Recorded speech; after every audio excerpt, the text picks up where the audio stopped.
Salve, salve galera! Brasil 6, Panamá 2, que jogaço! Cara, teve de tudo nesse jogo, né? Vini Júnior, com 1 minuto de jogo, já abriu o placar, galera, fazendo um golaço. Depois o Casemiro fez o segundo gol da seleção brasileira. E daí no segundo tempo, Carlo Ancelotti tirou 10 jogadores, colocou 10 jogadores descansados em campo. E daí, cara, a seleção brasileira deitou e rolou em cima da seleção do Panamá, né? Deixa eu pegar aqui quem que fizeram os gols, ó. Paquetá, Casemiro, depois o Ryan, Lucas Paquetá, Igor Thiago e Danilo Santos, né? Balançaram as redes para o Brasil, enquanto Carlo Hervey descontou para os panamenhos 6-2. Que chocolate, gostei, cara. Essa seleção do Carlo Ancelotti vai nos dar alegria, se Deus quiser. Já tá dando, né? Bem, faz o seguinte, deixa o like, se inscreva aqui no canal e ative o sininho. As imagens são da ESPN Brasil. Vamos acompanhar aqui essa resenha, as análises dessa grande vitória da nossa seleção. Vamos lá. Afinal, boa noite. Boa noite. Será? Será, Pedro? Olha o sorriso. Será que vai ter gol do Ryan? Oi. Boa noite. Boa noite. Será que vai ter gol? Será que teve gol do Ryan hoje? Será, papai? Golaço do Ryan. Fica quieto. Só golaços, né? Lá, Neymar. Canta a torcida. Cantaram no final do jogo, né? Os caras estavam pedindo o Neymar. Já faz tempo, hein, prof? Bom ter você aqui de novo. Obrigado. Com Jailson Vilas Boas e com Pedro Ivo Almeida, direto do Maracanã. Boa noite, hein, Pedro? Oi. Boa noite. Boa noite. Hoje teve. Não teve? Eu tô ligado no que eles estão falando aí, porque teve gol do Ryan e o Pedro Ivo é vascaíno, por isso. Tudo bem, William? Teve. Beijão pra todo mundo, pra você, pra quem tá conectado aqui com a gente, no YouTube, na TV. A gente passa chegando primeiro desafio do Brasil nessa preparação para a Copa do Mundo, e acho que vamos separar talvez por potinhos, né, para a gente começar esse debate. Acho que o primeiro potinho era tentar dar essa cara de festa, esse abraço da torcida, essa boa energia que a CBF queria, digamos assim, na despedida do Brasil rumo à Copa do Mundo. É bom lembrar, a seleção embarca amanhã para os Estados Unidos. Acho que isso foi cumprido. Segundo potinho, talvez, do ponto de vista de atuação coletiva. Primeiro tempo um time, segundo tempo outro time. Atuação coletiva do dito time titular no primeiro tempo, acho que um pouco abaixo, fica devendo um pouquinho. Segundo tempo, a atuação coletiva, acho que é um pouco mais complicado de você avaliar, porque o time praticamente não atua junto, não vai atuar junto em nenhum momento. Deixa eu só mudar a tela. Time reserva, né, da Copa do Mundo, mas então vamos tentar ver pelo potinho das atuações individuais. Aí sim eu acho que tem bastante coisa para comemorar. Confiança de Igor Thiago, confiança de Ryan, Paquetá bem, Danilo mais uma vez muito bem, Danilo Santos, né? Que está no Botafogo, sem jogar, procurando talvez um novo time na janela, mas o Danilo do meio de campo muito bem. Então, esses valores individuais, essas atuações individuais do segundo tempo ajudam a explicar o placar um pouco mais elástico. O Panamá rodou o time, trocou todo mundo, o Panamá um pouco mais cansado do segundo tempo. Agora, voltando ali para o pacote coletivo do primeiro tempo, acho que tem bastante coisa para falar. Gol no início, golaço do Vini, bom para a confiança do Vini, talvez sempre muito cobrado pelo tal protagonismo, quando vai ver, quando não vai ter. Gol abre um pouco o caminho, você pensa, então vai deslanchar? Não, o Brasil baixa um pouquinho o bloco demais, talvez esperando aquilo de baixar para sair em velocidade, como treinou durante a semana, de respeitar ali talvez um pouco o bloco mais baixo e chamar o Panamá para sair em velocidade. Chamou o Panamá, e o Panamá foi. Começou a ficar rodando por ali, causou problema, achou espaço, abriu o time, começou a achar a bola ali por dentro da linha de defesa do Brasil, então um pouco mais de atenção seria prudente no primeiro tempo, não aconteceu. Após a pausa técnica, aí sim, finalizou um pouco melhor, pressionou, achou aquele segundo gol, fica ali o saldo positivo de uma vitória por 2-1 do time titular contra o Panamá, mas do ponto de vista coletivo acho que tem muito debate para a nossa mesa aí, para a nossa caixinha de comentários, para o nosso público, porque poderia ter sido melhor. Cedeu demais ao Panamá, criou de menos quando teve a bola, mas dá para ver que a cara do Brasil talvez seja essa: baixar, atrair para acelerar a velocidade. Pedrão e companheiros aqui, estavam na redação assistindo o jogo e tal, de repente, quando sai o quinto gol, eu escuto alguém gritar assim: esse time aí do segundo tempo é melhor que o titular, esse time do segundo tempo aí tem que jogar contra o Marrocos. Calma. Você sabe. Acho que tem que fazer uma mescla, né? Você pega o Vinícius Júnior, Rafinha e encaixa nesse time aí de segundo tempo, cara. Comentem, galera. E o Neymar, né, quando estiver bem, né? Sabe quem foi? Aí eu olho lá pro lado, quem é? Jailson, né? Eu? Aí, com aquela risada peculiar dele, né? Jailson, eu respeito. De longe. E aí eu falei, aí, ó, Jailson Sabe de empolgou bola pro e segundo gosta tempo. de seleção. Aí, ó, Jailson. Alguns Boa noite, elogios, meu né? rei. Boa noite, William. Boa noite, Birner. Boa noite, Zupac. Boa noite, professor. Boa noite, Pedro Ivo. Assim, alguns elogios, né, para a equipe do segundo tempo, além da questão da vontade, da marcação. O Igor Thiago me chamando muita atenção, como ele vibrou, como e aí o Pedro Ivo pode trazer pra gente também, mas daqui parecia que ele estava Demais. vivendo muito esse momento de seleção brasileira. Teve ali as oportunidades já no final do ciclo, consegue garantir a vaga. E a gente viu, por exemplo, ele dando o bote lá na área, na grande área da seleção brasileira, ele ajudando lá a defender. Então, assim, essa energia, essa vontade, essa pressão. E com isso o Brasil foi construindo depois, né? Uma goleada, um gol atrás do outro. Muito por conta da pressão dele, que o Ryan consegue ter a oportunidade de fazer aquele golaço. Depois ele que consegue dar a caneta e sofre o pênalti, ele mesmo bate. Teve essa oportunidade aí também da pifada do Paquetá agora logo no finalzinho. Então, assim, eu gostei bastante do Igor Thiago e é maneiro que muita gente, né, no cenário aqui nacional acaba não vendo, não conhecendo o Igor Thiago. E aí o Igor Thiago dá um belo cartão de visitas, né, jogando no Maracanã, deixando bem claro quais são as valências dele, né? A questão positiva que ele pode entregar para a seleção brasileira. E aí fora outros jogadores, né? O Ryan, que não teve vergonha, não teve problema, não teve medo nenhum de dar aquela bola por cobertura. O Paquetá também, o Danilo. Danilo é um ponto que a gente, né? Sempre, tem que botar né? aqui uma asterisco para a gente Impressionante, falar rotina. sobre o Danilo, porque pode ser sim um jogador que ganhe a vaga de titular durante a Copa do Mundo. Danilo fez um belo gol, né? Golaço, né, cara? Mas quem achou o Danilo na área ali, né? Próxima à área, foi o Lucas Paquetá. Que bola do Paquetá, né, galera? E aí a gente vai falar aqui, mas eu não gostei do primeiro tempo, muitas coisas a falar. Primeiro por conta do espaço dado ao Panamá. O Panamá teve em determinado momento muita posse de bola. E o Rafinha jogando de costas. O Rafinha, para mim, jogando de costas, teve muita dificuldade, não conseguia fazer... Tudo bem, não é a função dele, né? Mas não conseguia trazer, né? Levar o Brasil à frente. Então, algumas coisas para a gente conversar aqui nessas 2 horas, como disse o William, de linha de passe. É isso aí, ó. 2 horinhas de linha de passe a partir do dia 10 de junho, um dia antes do início da Copa. Linha de passe segue o trilho, é como diz o Vitor Beno, como gosta, né? Segue o trilho, né, Vitor? Trilho. 2 horinhas todo santo dia durante a Copa do Mundo até o dia 19 de julho na decisão.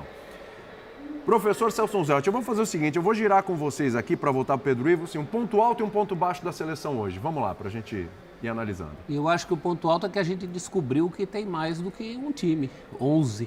Aliás, a gente estava com dificuldade até para achar 11, né? E hoje nós descobrimos gente com possibilidade de, na Copa do Mundo não se ganha só com 11, e a gente tem muita gente pedindo passagem, né? Danilo, Paquetá, o Igor Thiago, com essa fome. Isso é muito bom, começar uma Copa assim. Ryan. O ponto baixo é a vulnerabilidade da defesa. Eu imagino que o nosso técnico, sendo italiano como é, não vai dormir. Ele percebeu isso. Nós jogamos com reservas ali, a dupla de zaga, né? Uma das laterais também. Então, mas mesmo assim, todo mundo dando muito espaço, né? Sim. E para um time abaixo dos times do nosso grupo, se o nosso grupo tem um Panamá, é o Haiti. O resto não é Panamá.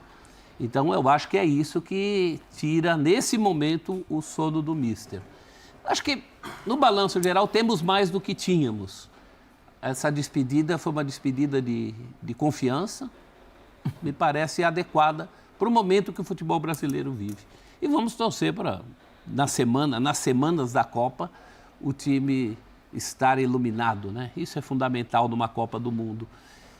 Individualmente, muita gente iluminada hoje. Não dá para fazer análise coletiva de um time que não será coletivo. Não teremos esses 11 do segundo tempo jogando. Então, acho que valeu pelos potinhos que o Pedro Ivo separou aí para a gente. Os potinhos das individualidades. Vai dando opções, né? Participe com a gente no nosso chat. A gente já tem enquete aqui, ó. A seleção brasileira empolgou depois da goleada contra o Panamá. Opções. O Hexa vem aí e o Vitor Birner já votou nessa opção. Não, votei no calma. E calma. Calma. Vamos de Sempre calma. ponderado, né? Nem sempre. Ponderado, Vitor Birner? Nem sempre ele fala. Depende do assunto, viu? É. Ponto alto e ponto baixo da seleção hoje, Zupa, tudo bem? Tudo bem, amigos. Uma ótima noite a todos. Acho que, de uma maneira geral, a gente tem que entender, para analisar o jogo de hoje, qual era o objetivo do jogo de hoje. O objetivo, do ponto de vista institucional, era a despedida do público, era aproximar a seleção do torcedor, era trazer um clima mais de festa antes, durante e depois da partida. Eu acho que, nesse contexto, o jogo terminou do jeito que a CBF esperava. Com goleada do resultado final, com festa da arquibancada, com muitos jogadores em campo sendo aplaudidos pelos torcedores, com jogadores com história direta ou indireta no Maracanã, marcando Vinícius, Ryan, Paquetá, né, jogadores marcando e fazendo, contribuindo para que o ambiente fosse muito positivo. Do ponto de vista institucional, anímico, cumpriu. Agora, em campo, não era um jogo que ia mostrar se a seleção brasileira está pronta para o Mundial. Ela poderia mostrar se o Brasil não está pronto para o Mundial. Se o Brasil jogasse muito bem no primeiro tempo, seria contra o Panamá e não seria este nível de atuação que nos daria a segurança da opção o Hexa vem. Agora, se o time titular tivesse problemas contra o Panamá, mostraria que ele não está pronto para a Copa do Mundo. E teve. O time titular jogou pior do que o Panamá, na minha opinião. Os números não provam, os números nos ajudam a interpretar o que a gente vê em campo. O Brasil teve menos posse que o Panamá no primeiro tempo, as seleções finalizaram de maneira igual no primeiro tempo, e o Panamá me pareceu mais confortável no jogo na primeira etapa do que o Brasil. O Panamá. Então, assim, o primeiro tempo me preocupou naquilo que o jogo tinha como propósito. No primeiro tempo. E o Brasil não sobrou. Então, para mim, o ponto alto e o ponto baixo, eles trazem a mesma palavra, que é pressão. Eu achei a pressão do Brasil, com e sem bola, no primeiro tempo, abaixo do esperado, e por isso eu acho que o Brasil foi mal. E eu achei a pressão do Brasil, com e sem bola, no segundo tempo, muito boa. E isso passa muito pelo que representa, ou pelo que representaram os 45 minutos dados a esses jogadores há 10 dias da Copa do Mundo. Então, para mim, a pressão do primeiro tempo foi o ponto baixo. A pressão no segundo tempo foi o ponto alto. Gera preocupação pelo que vimos na primeira etapa, mas gera ânimo pelo que a gente viu dos jogadores que vieram do banco, que são atletas que a gente tem essa esperança que podem transformar jogos durante a Copa ou até incomodar titulares na briga por uma vaga nos 11 iniciais. Na minha opinião, os dois jogadores, né, que foram abaixo no ataque foram o Matheus Cunha junto com o Rafinha, né, cara? Eles foram abaixo hoje, né? Já quem entrou no segundo tempo mostrou que está pedindo passagem. Ryan, Lucas Paquetá no meio-campo, né? Vinícius Júnior fez um gol e deu assistência, foi muito bem na primeira etapa, né? Cara, se fizer um mesclado aí, dá uma seleção top, viu? Ele é um desses caras aí que com certeza vai incomodar muito. Esse tem um potencial para ser titular, que é um negócio impressionante. Porque quando a gente fala do Danilo, não está falando de hoje, né? Sim. Está falando de algo ele está construindo isso. Está sendo construído. Para mim, é o melhor jogador brasileiro em atividade no Brasil, até porque são poucos brasileiros. Cada vez menos. Isso é verdade. Vitor Birner, ponto alto e ponto baixo da seleção hoje. Tudo bem, meu querido? Tudo bem, William. Boa noite a você, Jailson, Zupac, professor. Boa noite, Pedro Ivo. Quando a gente foi ao Rio para fazer a cobertura da convocação, você perguntou para a gente qual seria a seleção brasileira da estreia. Isso. Eu disse Alisson, Wesley, Marquinhos, Gabriel Magalhães e muita dúvida na lateral direita, Alexandro, Bruno, Casimiro, Danilo, Rafinha, Vini e Matheus. Sem o Luiz Henrique. Sem o Luiz Henrique. Que foi você lembra? Lembro, isso eu lembrei. Assim, lembrei que até eu peguei esse teu contraponto aí para passar para os outros também, porque o pessoal estava colocando o Luiz Henrique. E o jogo de hoje aumentou minha convicção não só sobre isso. Primeiro, o Brasil, obviamente, é uma seleção muito longe de estar pronta. Vocês já falaram sobre tudo. O Brasil, por exemplo, perde a bola, a recomposição um pouco bagunçada no primeiro tempo. Deu muito espaço, o professor São falou sobre isso. Não é culpa dos zagueiros, apesar de o Léo Pereira não ter condição de ser titular da seleção brasileira. O Bremer pode brigar por uma vaga. Acho que não vai brigar com o Marquinhos, porque tamanho do Marquinhos e tal, e de repente não firma um lateral direito ali como o Wesley.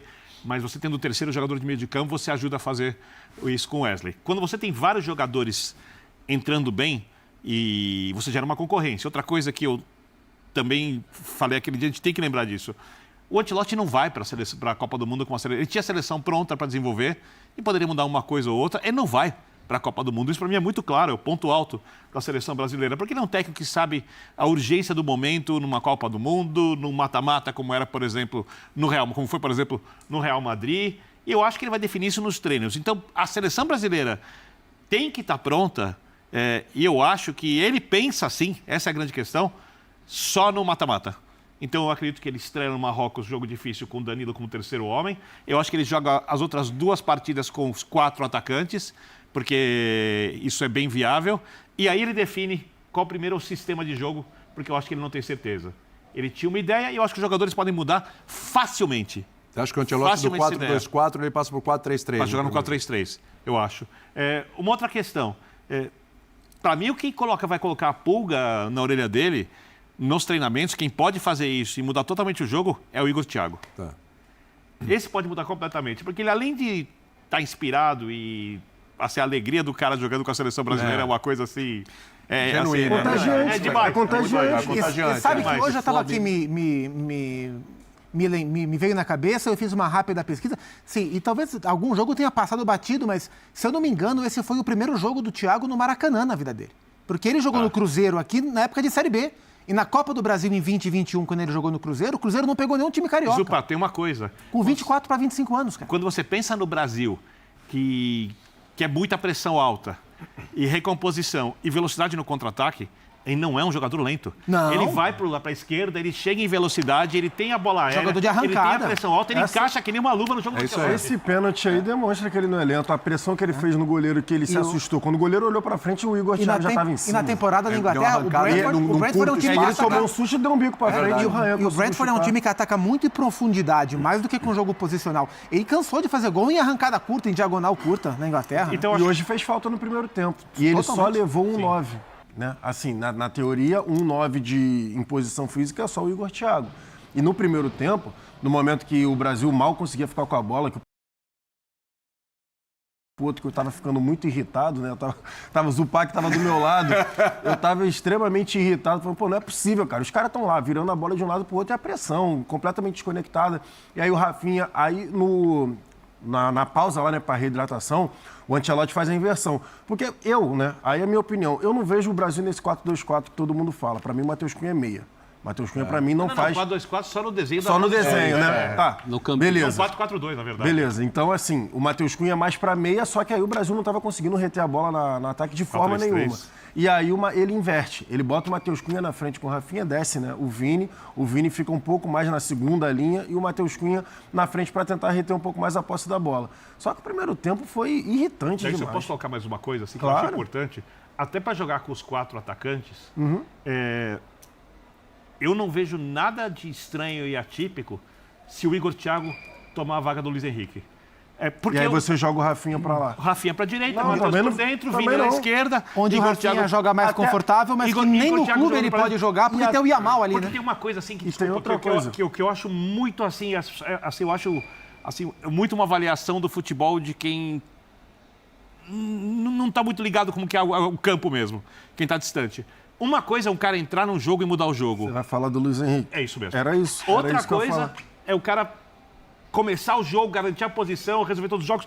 E olha... E hoje ele é já o- não foi tão bem. mas tudo bem. Então, mas ninguém tá foi, tudo né? bem, tá tudo bem, mas... Mas ninguém foi, né? É que você ganha um cara pro segundo tempo se você precisar mudar o jogo. Mais um cara. Mais um. Mais um cara. Porque é isso, você tem um cara da imposição física que pode parar, pode fazer essa pressão, inclusive, que o Ancelotti, né, tava dando para ver que ali que era o pedido, saindo um pouco mais, fazendo essa pressão em cima. O Igor Thiago foi muito bem nesse quesito, ele consegue parar a bola, ele consegue reter a bola com os defensores, ele já está acostumado com esses casca-grossa lá da Inglaterra, né, da Premier League, então ele consegue sustentar essa posse da bola e aí ele bota o Rafinha de um lado, também não vejo problema nenhum. Rafinha de um lado, o Vini aberto do lado esquerdo e o Matheus Cunha fazendo essa recomposição Vai pedir um pouquinho ali mais de do Vini na meia. recomposição sem bola, só isso. É porque o Matheus Cunha já está tendo que se desdobrar Tá para ajudando marcar muito, para os sim. dois, né? Eu vou acionar o Pedro Ivo aqui, porque assim, na conversa de vocês fica uma situação meio delicada pro Luiz Henrique, porque se coloca o Danilo, tira o Luiz Henrique. Aí se coloca o Igor Thiago, também pode sobrar pro Luiz Lembrando que o Henrique. Luiz Henrique é um dos melhores jogadores da era Ancelotti. Sim, Verdade. sem dúvida. Ser justos. Mas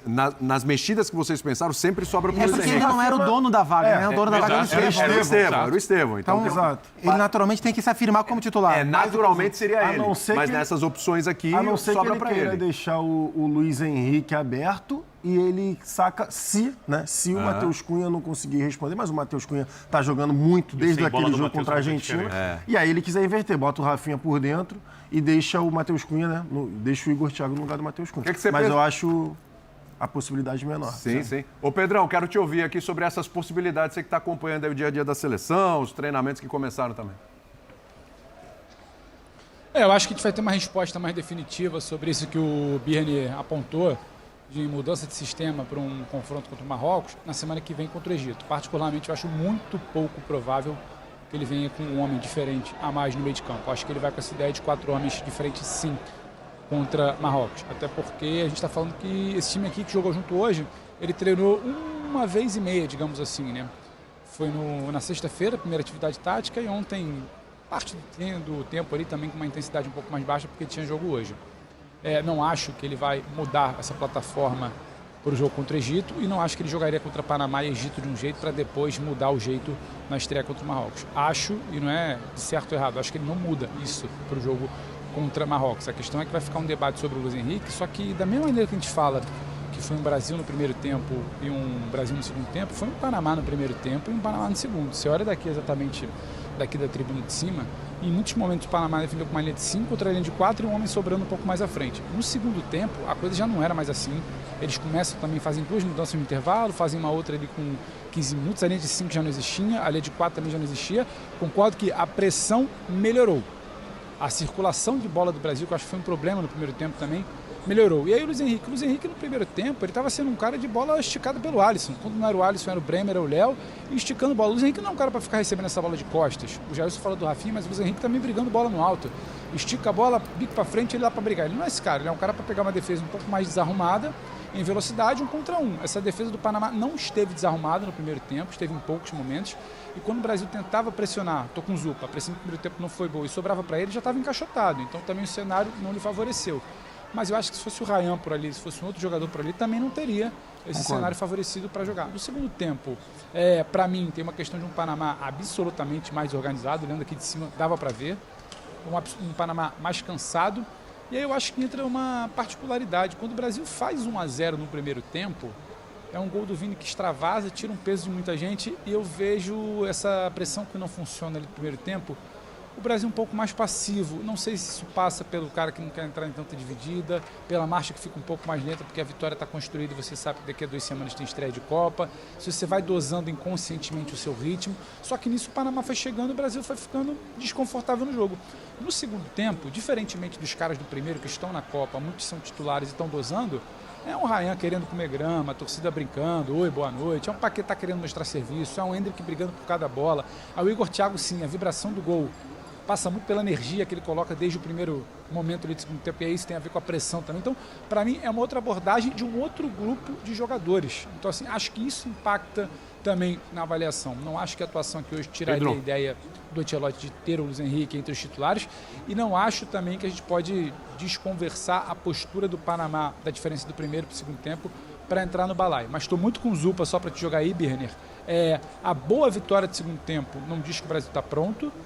A atuação, para mim, abaixo no primeiro tempo não cria um sinal de alarme, mas a linha de zaga, que é a reserva, ainda assim, alguns encaixes ali, alguns distanciamentos, tem a linha de zaga, e aí você tem os 2 laterais que devem começar a Copa, com Casemiro e Bruno, ficou muita coisa espaçada. Quando o Panamá abriu o campo, o Brasil teve dificuldade para defender-se. Então, isso, independentemente de ter Marquinhos e Gabriel, isso precisa ser corrigido. De resto, acho que é muito complicado descontextualizar do que foi o jogo e do que era Panamá diferente do primeiro para o segundo tempo. Mas fala aí, Birner.